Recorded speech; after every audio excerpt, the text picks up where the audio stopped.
കൂറ അവിടെ തന്നെ ആവുമ്പോ അവിടെ ചെന്നങ്ങ് പുറത്താ മതി.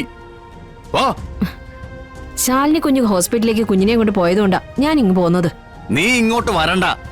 വരണമെങ്കിൽ ഞാൻ പറഞ്ഞതുപോലെ ആ കൊച്ചിനെ എന്റെ കയ്യിലേക്ക് തരണം. പിന്നെ എനിക്കൊരു കാര്യം നിന്നോട് മാത്രമായിട്ട് പറയാനുണ്ട്. എന്റെ മോളെ കൊണ്ട് എന്നെ ഒരിക്കലും അമ്മയെന്ന് വിളിപ്പിക്കരുത്. ചേച്ചി ചേച്ചി എന്തൊക്കെ പിച്ചും പെയ്യോ ഈ പറയുന്നേ? അമ്മ അമ്മ നല്ലത് പിന്നെ എന്താ ചേച്ചി വിളിപ്പിക്കണ്ടേ?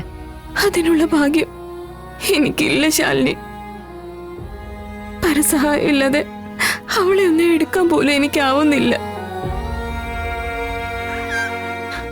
രോഗിയായ ഒരമ്മ, എന്നും കട്ടിലിൽ ശാപമായി കിടക്കുന്നൊരമ്മ. വേണ്ട, എന്റെ മോൾക്ക് അങ്ങനെ ഒരമ്മ വേണ്ട. നീ ആയിരിക്കണം എന്റെ മോളുടെ അമ്മ. ചേച്ചി എന്തൊക്കെയായി പറയുന്നേ? എന്റെ മോളുടെ ഭാവിക്കും അത് തന്നെയായിരിക്കും നല്ലത്.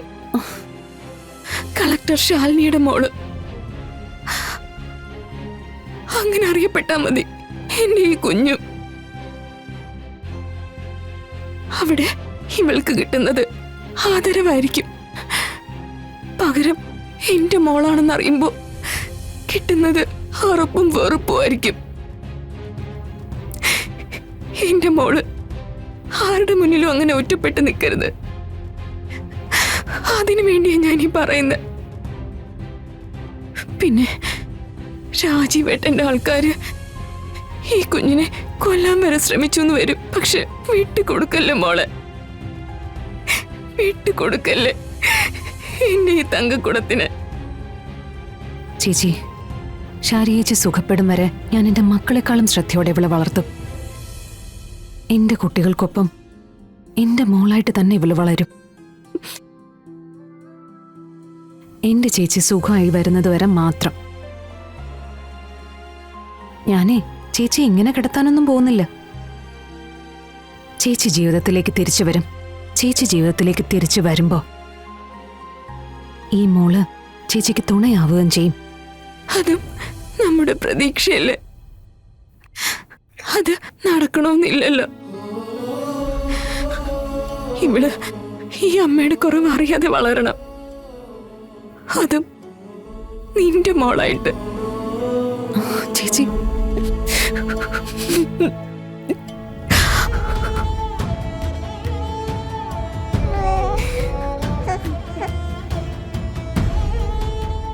അമ്മേ, അച്ഛന് എനിക്കറിയാം നീ അത് പറയൂന്ന്. അച്ഛൻ സുഖമായിട്ട് വന്നപ്പോ അച്ഛന് വേണ്ടി നേർന്ന നേർച്ചയൊക്കെ നടത്തണമെന്നല്ലേ? നാളെ നമുക്ക് രണ്ടുപേർക്കും കൂടെ പോയി നടത്താം. എന്താ, നാളെ പോവല്ലോ അല്ലേ? ദേ വിളിക്കുന്നു, ഞാനിപ്പോ വരാം.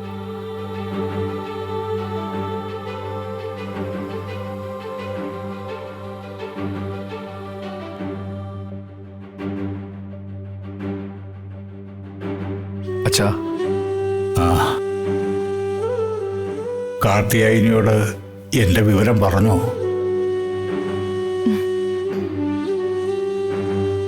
ആ, എനിക്കറിയാം നിങ്ങൾക്ക് പറയാനാവില്ല. ഈ വീടിനും വീട്ടിലുള്ളവർക്കും എന്തോ സംഭവിച്ചിട്ടുണ്ട്. സുബ്രഹ്മണ്യൻ തിരുമുൽപ്പാടിനെ പോയി കാണണം. ഇവിടുത്തെ കാര്യങ്ങളൊക്കെ പറയണം. ആ, എനിക്കൊന്ന് കാണണമെന്ന് പറ. തിരുമുൽപ്പാട് വരണം. വന്നാലേ ഈ വീടിനെ പൊതിഞ്ഞു നിൽക്കുന്ന കഷ്ടകാലം മാറൂ.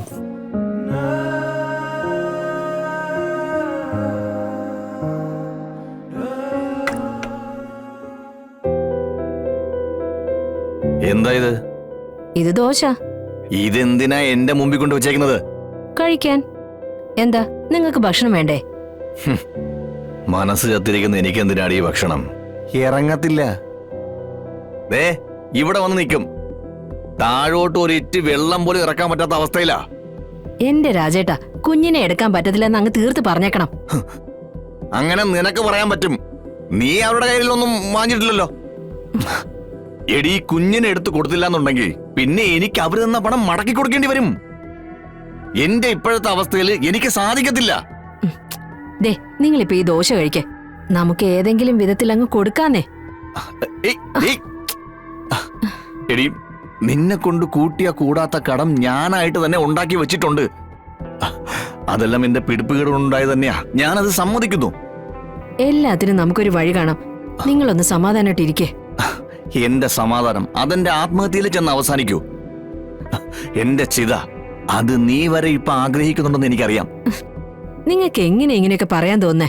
നമ്മുടെ കുടുംബത്തിന് വേണ്ടിയല്ലേ ഞാൻ ഈ കഷ്ടപ്പെടുന്നതൊക്കെ. അതെന്താ നിങ്ങളൊന്നും മനസ്സിലാക്കാത്തത്? എടി, നിന്റെ ഈ കഷ്ടപ്പാടും ദുരിതമൊക്കെ മാറി നമുക്ക് നല്ലതുപോലെ ജീവിക്കാൻ വേണ്ടി തന്നെ ഞാൻ ഇതൊക്കെ പറയുന്നത്. ഈ കൊച്ചിനെടുത്തു കൊടുത്താ നമുക്ക് കുറച്ച് തുക കൂടി കൈ കിട്ടും. അതുകൊണ്ട് ആദ്യം എന്റെ അസുഖം ഭേദമാക്കാം. അത് കഴിഞ്ഞാ എനിക്ക് എന്ത് പണിക്കുണെങ്കിലും പോവാലോ. ഞാനും കൂടെ പണിയെടുത്തു കഴിഞ്ഞാൽ ആ വരുമാനവും കൂടി നമ്മുടെ കുടുംബത്തിലേക്കല്ലേ.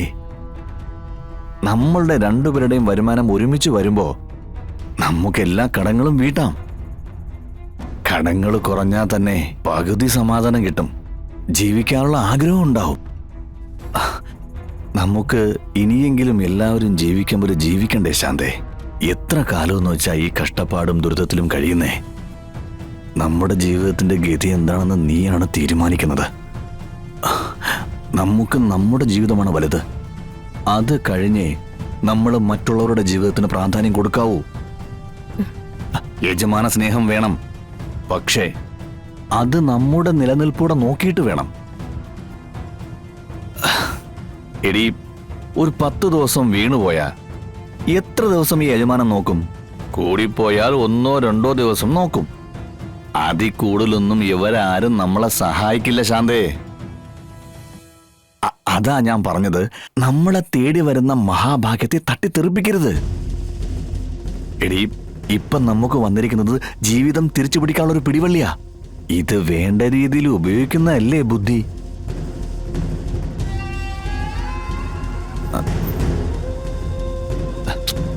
നീ എന്താ ആലോചിക്കുന്നേ?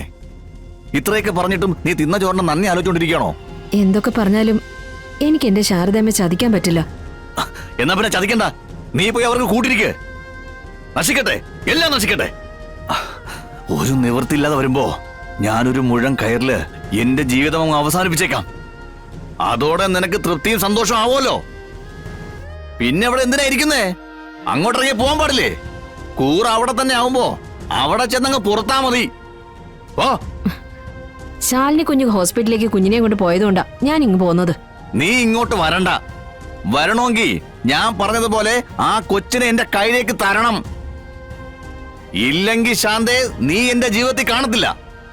മനസ്സിലായോ?